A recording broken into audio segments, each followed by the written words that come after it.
Why hello there, how are you today? Awesome Soul here, and what you saw previously was just a quick little example of my most recent concept. And this concept is basically in response to an article that Mark, the head CEO of Robocraft, or Free Jam Games, or whichever, take your pick. But basically, he's written up an article covering a few things, but the most interesting thing is he's basically asking for feedback on a system that he's sort of toying around in his head. It's not really a system, it's more of just a general idea. Basically what he's getting at is he wants to increase max CPU and remove the level to CPU sort of tie-in, so every player would gain max CPU, and obviously the max CPU would go up, as I just said. And then leveling up would be used for something else, but he wasn't quite sure. So I guess what I will do is read off this little blurb here, and then sort of go into my thoughts and why I think this system would work pretty well for what he's sort of trying to go for here. So, CPU. Perhaps we can find a way of adding game mechanics where low CPU robots can compete with high CPU robots, i.e. add in some kind of mechanic where there is a reason to have both high CPU tanks and low CPU DPS dealers, damage per second, if you didn't quite know that, in your party or pro team.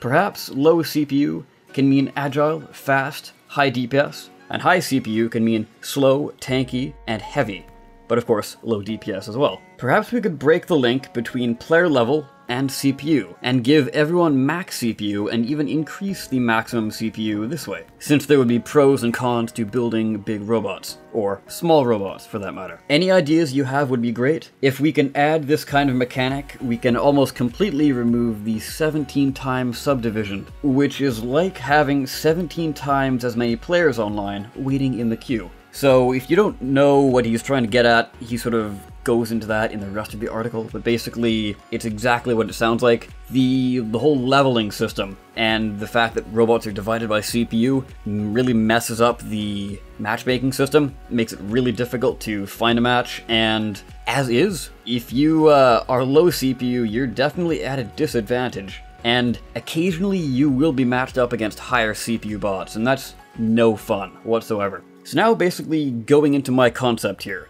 This is what I like to call the chip system. So as you can see in the little demonstration there, as soon as you click to create a new garage bay, the chip setup screen will come up. And right now I only have just basically 3 very simple ideas for chipsets. You've got your CPU chip, obviously increases your maximum CPU, and your baseline would be 1000, and if you put all 5 slots into the CPU chip, basically that would give you 2000 CPU. Whereas if you did the power chip, that gives a plus 5% damage to all weapons, and that'll go to a max 125% damage. So it is a pretty substantial increase.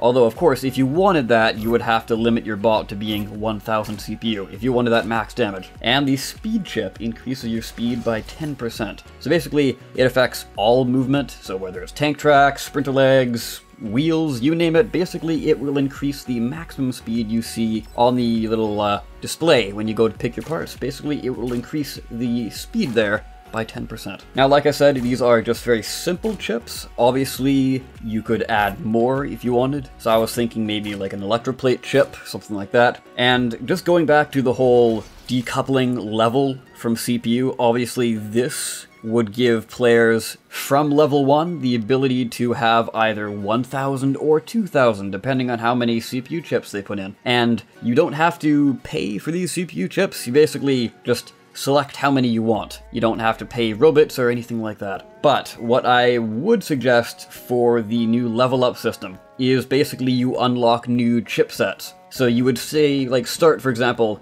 with these 3 basic ones, and maybe every 20 levels, every 10 levels, you would unlock a new chip. So basically one could be electroplate recharge, or electroplate strength, armor strength, or specific weapon damage. So rail damage, for example, you would have a, I don't know, plus 7% to rail damage. So it would be an extra 2% damage over the basic power chip, which would increase damage for everything, but this would increase damage for specific weapons. So it would encourage people to specialize, maybe sort of like the old days where you basically had just a rail bot. Install these power chips, or these rail chips, or if you want to be full plasma, you'd install a plasma damage chip, something like that. Obviously, all weapons would be sort of tweaked to make sure this isn't completely overpowered. Then again, though, your super low CPU would be a very high disadvantage, especially with other players running around at either high speeds or have 2000 CPU. It's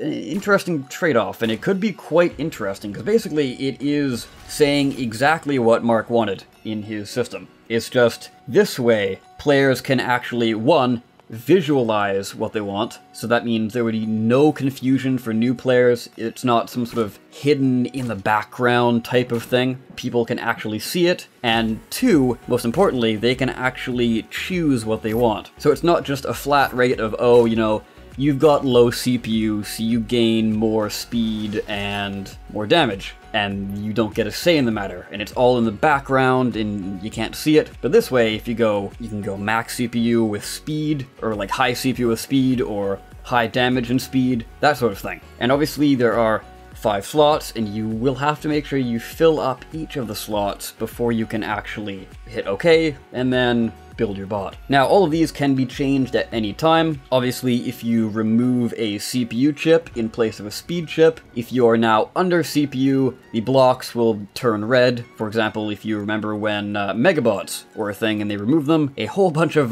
red cubes were in your bay. So basically something like that. And you would have to remove, and obviously you couldn't enter battle with the CPU that's over the limit. For example, if you have 1700 and you've got these 3 CPU chips, you would be 100 CPU over, so you would have to remove it.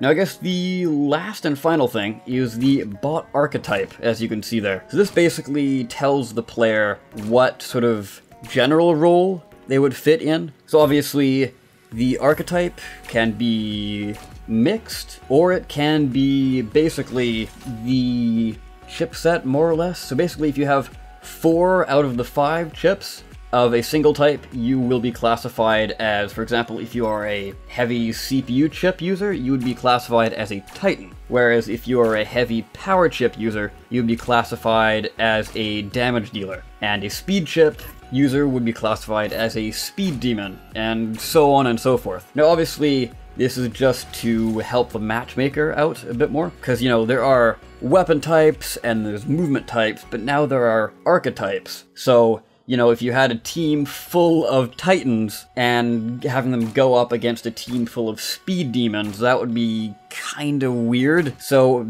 you know, try and get the matchmaker to mix and match as well as they possibly can the new archetypes.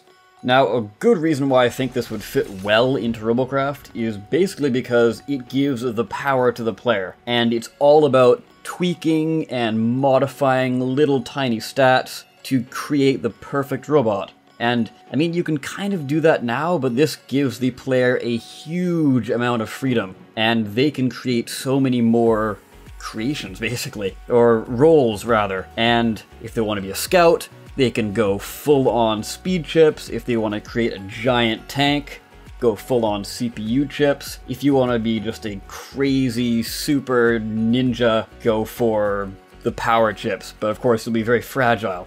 And that's what I feel Robocraft has always been about. It's always about just building and tweaking things to create the perfect death machine. So there we have it, a fairly different video than my usual concept videos. I know the visual style is a little different, but I think this worked out a bit better. Just to sort of visualize this, I don't know, it works better in this style, I guess.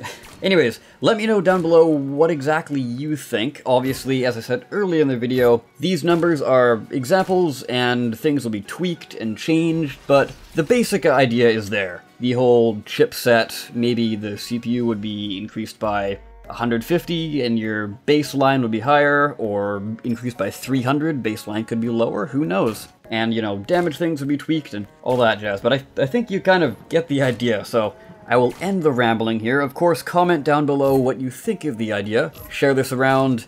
Thank you all for watching. I, of course, have been the Awesome Soul, and I will be seeing you next time. Take care.